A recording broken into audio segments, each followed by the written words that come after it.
Attentive et surtout sereine, ces jeunes dames aux yeux braqués sur ce document d'environ 30 pages passent ce 3 novembre au gymnase Maxime Matima à Brazzaville, un stage de renforcement des capacités. Pendant 4 jours, ces officiels vont apprendre davantage les techniques sacro-saintes de l'arbitrage de lutte, son jargon, ses gestuels sur le tatami ainsi que sa réglementation. Organisé par la Fédération congolaise de lutte associée FECOLA, en collaboration avec la Conférence des ministres de la Jeunesse et des Sports de la Francophonie, ce stage considéré comme un palliatif vient équilibrer la balance déficitaire des sportifs lors des différentes compétitions. Et le but de ce stage, c'est renforcer les techniciens dames, parce que vous savez, nous en avons les hommes, mais les dames, nous n'en avons pas assez. Donc le fait de leur renforcer, c'est de leur donner la chance, de les permettre à ce qu'ils se propagent et qu'il y ait lors des participations internationales qui sont présents. Brandir l'étendard du Congo partout dans le monde, voilà l'objectif principal de cette formation, ce qui pourrait favoriser l'émergence de ce sport dit corps à corps à l'échelle mondiale. Les arbitres, coachs et athlètes sont donc invités en donnant le meilleur d'eux pour atteindre cet objectif assigné par la Fédération congolaise de lutte associée. Sur le plan international, le Congo a un énorme problème, c'est que nous participons avec les athlètes sans les officiels techniques.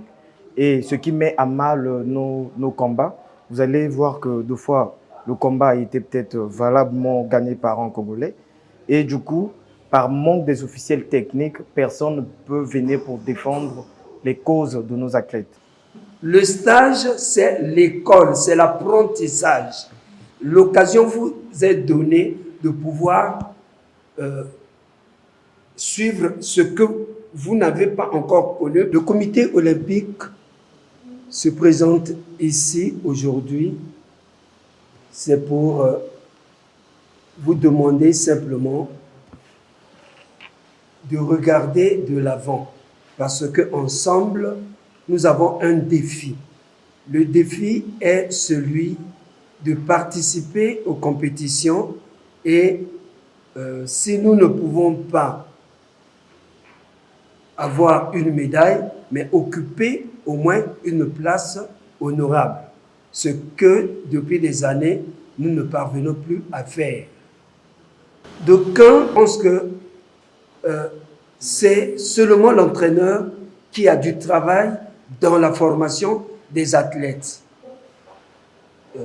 On aimerait vous rappeler que, en votre qualité d'officiel technique, vous participez également à la formation de l'athlète. L'arbitre étant le garant du règlement sur l'aire de jeu, sa formation demeure donc primordiale pour l'intérêt non seulement de la fédération, mais également des athlètes. Au terme de ce stage, ces dames doivent se montrer aptes pour l'intérêt de la lutte nationale.